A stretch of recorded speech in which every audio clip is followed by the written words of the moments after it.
Hi, my name is Melissa Kirk, and I have been working with uh, psychology, health, and wellness experts who want to write their signature books to support their business and their credibility for about 18 years now, including 13 years at New Harbinger Publications. And I've been self-employed, running my own business, doing this work since 2016. So I am going to, I'm recording this video to talk about one of the really important aspects of planning and developing your self-help book, which is identifying and writing to the right person, the right target reader.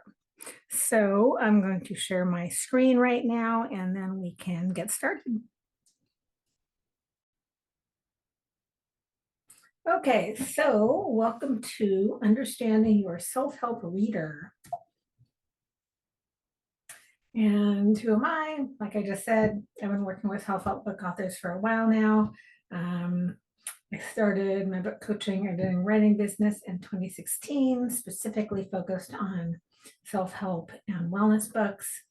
And I've been very lucky to have worked with people like Rick Hansen, Beverly Engel, Sue Tholey, and lots of other people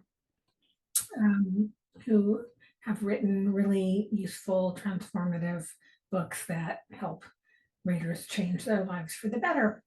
So, and no matter who you are, if you write and publish a book, you'll need to write it to and market it to the right reader. And so that's what we're going to be talking about today. Why is it so important to understand your target reader? You need to write to them, not to yourself or to your colleagues, unless your colleagues are your target reader. But in order to be as transformative as possible, you need to understand what your reader is struggling with, and what kind of information they need to in order to create true change in their lives. Your book needs to immediately communicate to your target reader that it will help them with a specific problem or situation. If you don't understand their struggle, you won't do a good job of communicating to them that you can help. And in this case, this counts. This includes the book's title, the book's subtitle, the book's marketing copy, the book's cover, all that stuff, and the book itself. All needs to be written in a way that your target reader is going to understand what you're saying to them, integrate the information into their lives so that they can create true change for themselves. So you're going to want to make sure you touch on all the issues they face, including the language they use, the actual words that they use to talk about the issues that they're having. And keywords are also important for marketing. But more importantly, the book needs to be written in a way that they know it's for them, they understand what you're saying, and you're using the language that they use they use with each other, with other people who are in the community of people who are maybe struggling with this type of issue. I'm going to talk about how to do that and how to figure that stuff out later. And your job in writing the book and marketing the book and creating a cover and title and subtitle for the book is to increase your know, like, and trust factor with the people you're trying to reach. And who do we tend to know, like, and trust? We tend to know, like, and trust people who take the time to get to know us, people who genuinely care about our well-being, people who offer the help we need, and people who treat us with compassion and kindness. So ideally, your book would do all those things. Will do all those things. So common misconceptions about target readers. It's enough to just target broad populations of people, such as women aged 35 to 65, or everybody with diabetes. And why this doesn't work, because those are huge chunks of people and have very different needs. So if I'm sure you realize 35-year-old women and 65-year-old women are really different from each other, generally speaking. They're going to speak different, speak different types of, they're going to use different language, not necessarily, you know what I mean. use different kinds of words and different kinds of phrasings to talk about the problems they're having. They're going to be have they're going to have been raised in a whole different kind of era. So they really aren't very similar. Same with people with diabetes. There's a lot of people with diabetes, and they're you know it's much better to be speaking to specific issues within the diabetes community, and then being able to identify who is most likely to be experiencing those struggles or issues or conditions or reactions, whatever it is. So people are going to have a differing needs depending on what they're struggling with. So what works better is getting as specific as you can depending on your book topic. So, for example, some good reader communities might be new moms in their 30s who are struggling with postpartum anxiety. So if you're writing about postpartum anxiety, what you want to do is you want to identify who is most likely to have postpartum anxiety. I don't know if this is moms in their 30s, if I just made this up. I have no idea if this is actually accurate, but you would want to go and research that information. Who is most likely in the community of new moms who are most likely to experience postpartum anxiety? Is it people who already had anxiety before? Is it, so you want to really identify who's struggling with whatever issue it is that you're going to be writing about. So men between 50 and 60 who have recently been diagnosed with diabetes and are struggling with depression due to the diagnosis. That might be a much better, more targeted audience than just everybody with diabetes. But you might ask, isn't that too specific? And the answer is no, and I'll tell you why. This is a really common conversation I have with authors in this genre. So the more specific you get in your targeting, which means actually the smaller the audience, the better. The more targeted, the better. And the reason why is because it's easier to write to that person that you've targeted in that way, and it's easier to find them, to market to them. So if you have a giant audience of people, everybody with diabetes, for example, it's going to be much harder to find the people that you're actually trying to reach, which might be people with diabetes, but also with something else around that condition, rather than just everybody with diabetes, because everybody's is going to be really different. So the more specific you get in your targeting, the easier it is to write to that person and to market to that person. So it's just better to be speaking to a really specific group of people, because even if it's a smaller group of people, they're more likely to buy your book. Another common misconception is it's fine to write to two or more separate types of audiences in one book. And this is often called splitting your audience.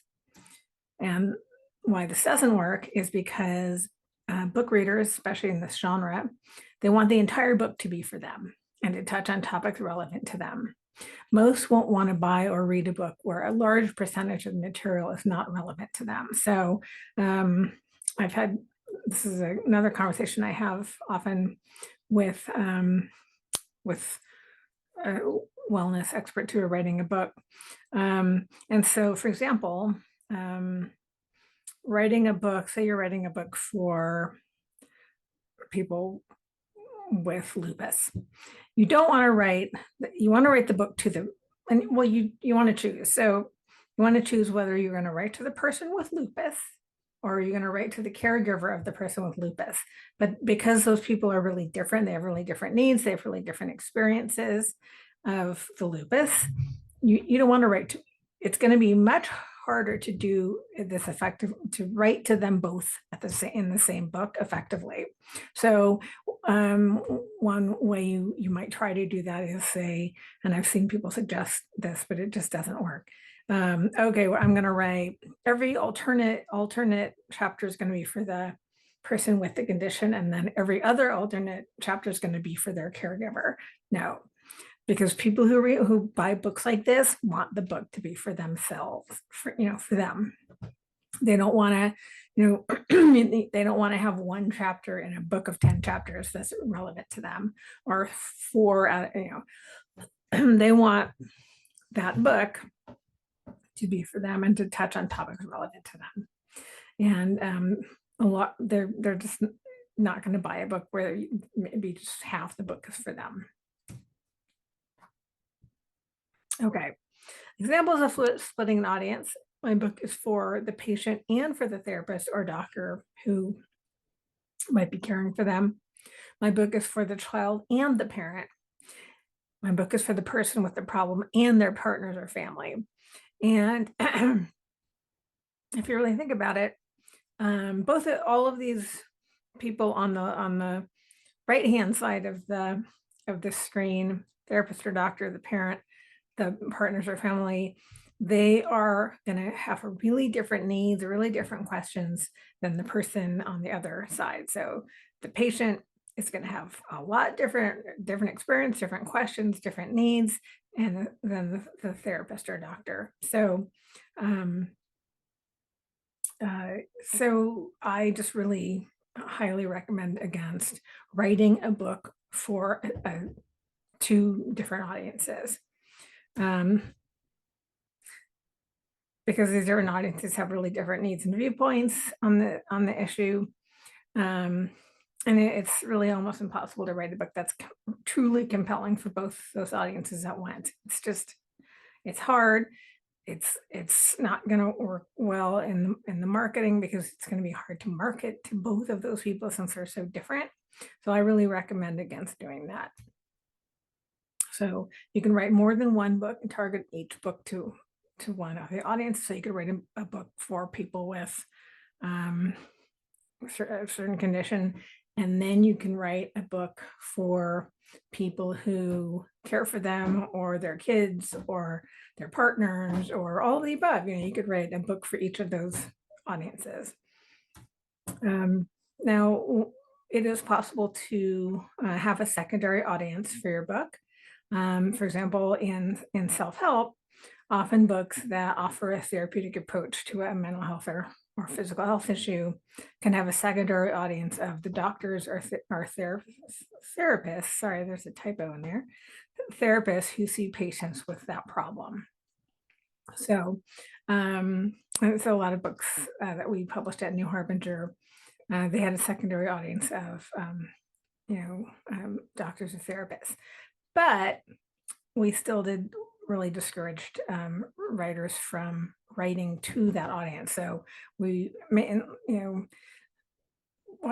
discourage them from there being chapters in the book written for lay people and written for a doctor or therapist.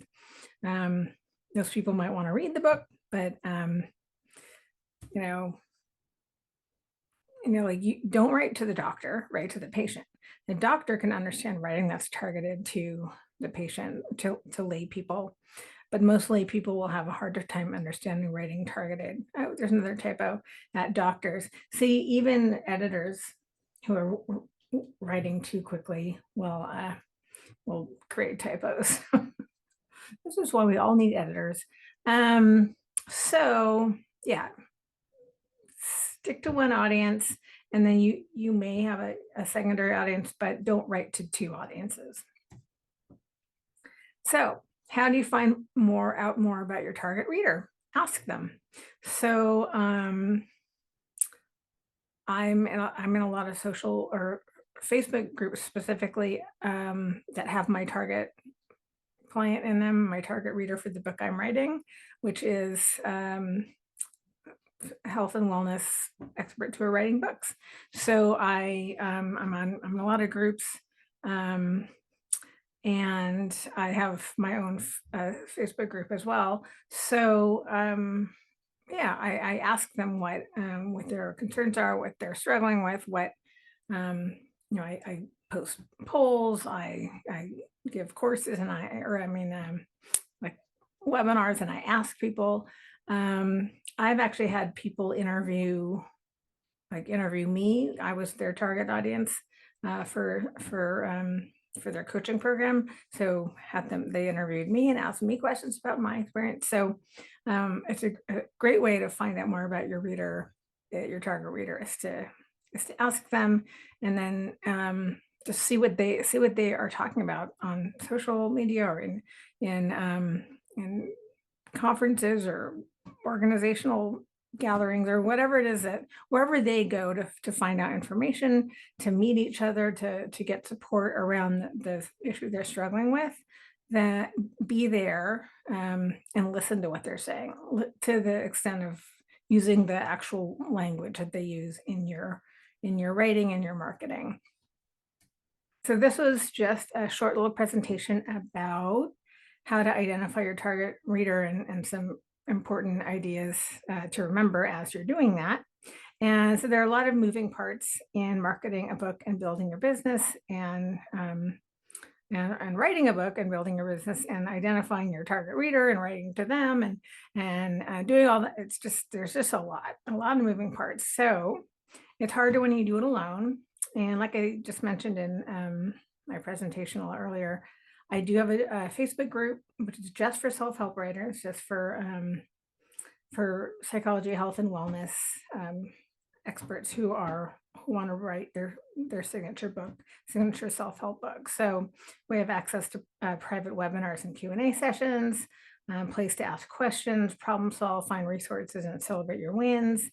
Be the first to get access to digital products, tools, and courses for writing, publishing, and marketing your book.